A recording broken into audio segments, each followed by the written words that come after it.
The talk of the town, mornings from 7 to 10, and your at-work music station all day. 100.7 FM, WUTQ.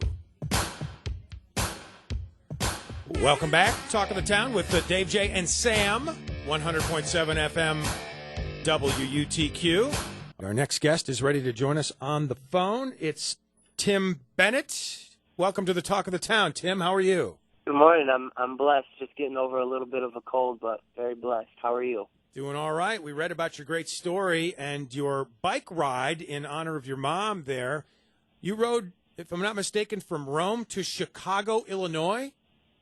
Yes, I did. I prayed I lost my mother last year, July 5th of 2014, from stage 4 lung cancer. She was never a smoker. And she was given 6 months to live if she did nothing, or 6 to 8 if she did chemo and radiation. And she said she was going to go with her faith in God, and she got 13 months.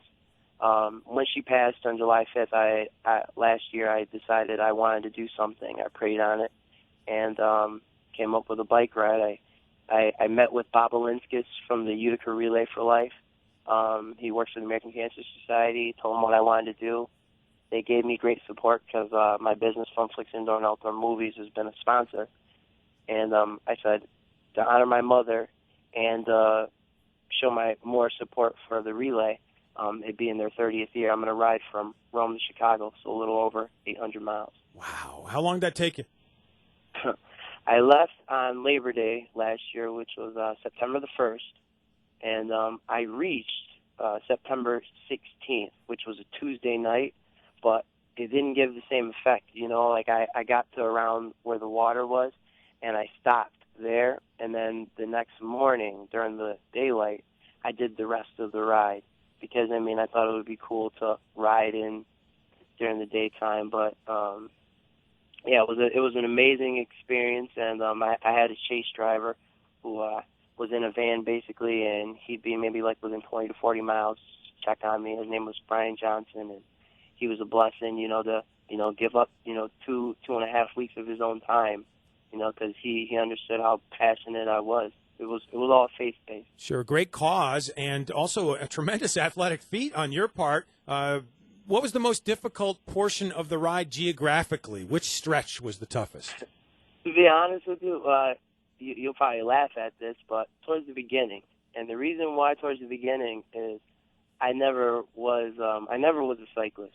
I never was. Like, I literally bought the bike Saturday, August the 30th. You can call Syracuse Bicycle on Erie Boulevard and talk to them, and they'll tell you, they were looking at me like I was crazy. You're leaving when? And I was like, yeah, Monday. And because I had no experience, but, I mean, my mom was everything to me, and I just put faith into it. I said, I'm going. So regardless of my legs constantly flexing whether I was on the bike or not, the feelings of sciatica, because I don't know if you've ever ridden a bike. It's not like your normal bike you ride to your friend's house.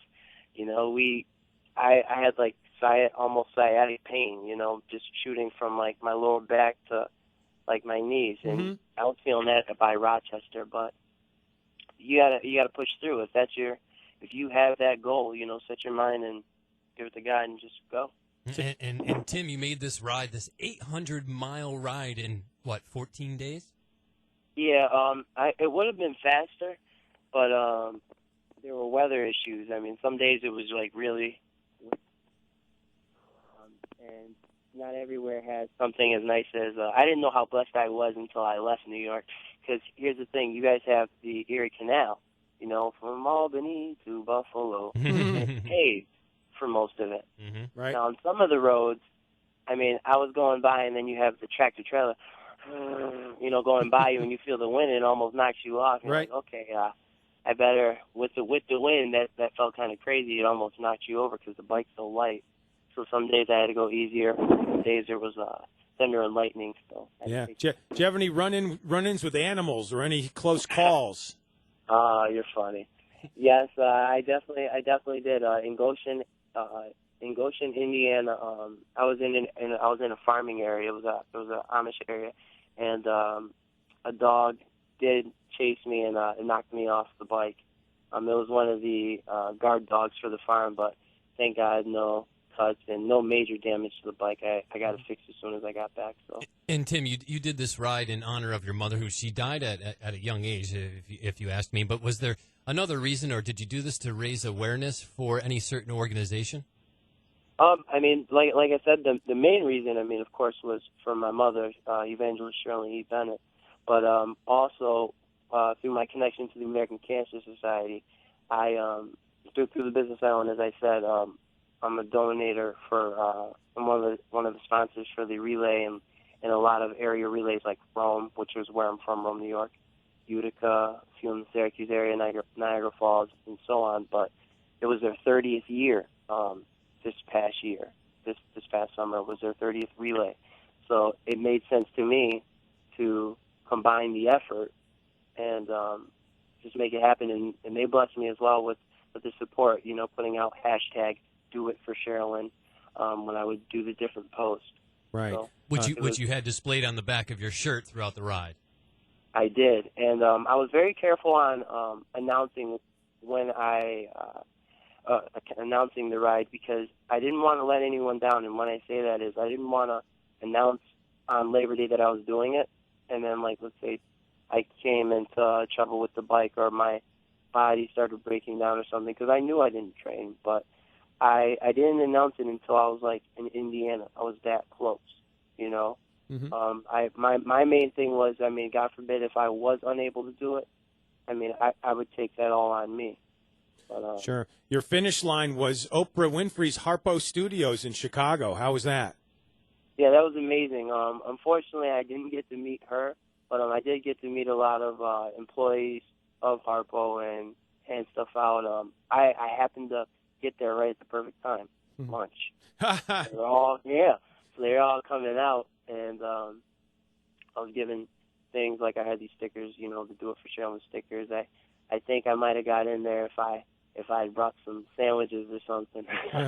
Well, Tim, we'll put the information on our website about your website and ways you can get more information about the foundation you're setting up. And also, I know we're going to be partnering with you on a big movie project we're doing outdoors, because you own CNY and Syracuse Fun Flicks. Tell us something about that. I'm going to be providing concessions and my screen. I'm going to be coming with a 55-foot inflatable movie screen. Like, we bring the feeling of the drive-in to you to your event in early October. Right. And we're very excited for that. Yeah, we're not going to give full details on what that is by letting the cat out of the bag yet, but we'll have you back on to describe that. But the screen itself is available for rentals for these types of activities, right? They are, whether it's a school event, a birthday party, you name it, a neighborhood block party. Like I said, we bring the feeling of the drive-in to you. So whether you want to watch a sporting event, whether it's the Bills and Patriots game, we also did the Utica Comets watch night before.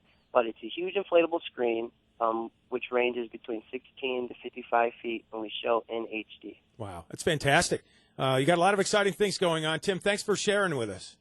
Thank you very much, and God bless you both. Thanks, Tim. It's Tim Bennett with his fantastic ride in the memory of his mom. And by the way, it's the 1-year anniversary today, too. I don't know if we got that in there or not, but it's the 1-year anniversary of his ride. I'll mention, you talked about the screen, and just going by it quickly. I didn't want to keep him too long, but I'm wondering if he mentioned, hey, you know, you could do it from 16 to 55, and if you want to do it for a movie or you know, some kind of participation in your event, or if you want to just watch, you know, the football game. How many guys? I wonder if someone's done that. Blow it up in your backyard, invite your friends over, and just throw the game on. Right. How neat would that be? Why not, right? Sounds like a lot of fun.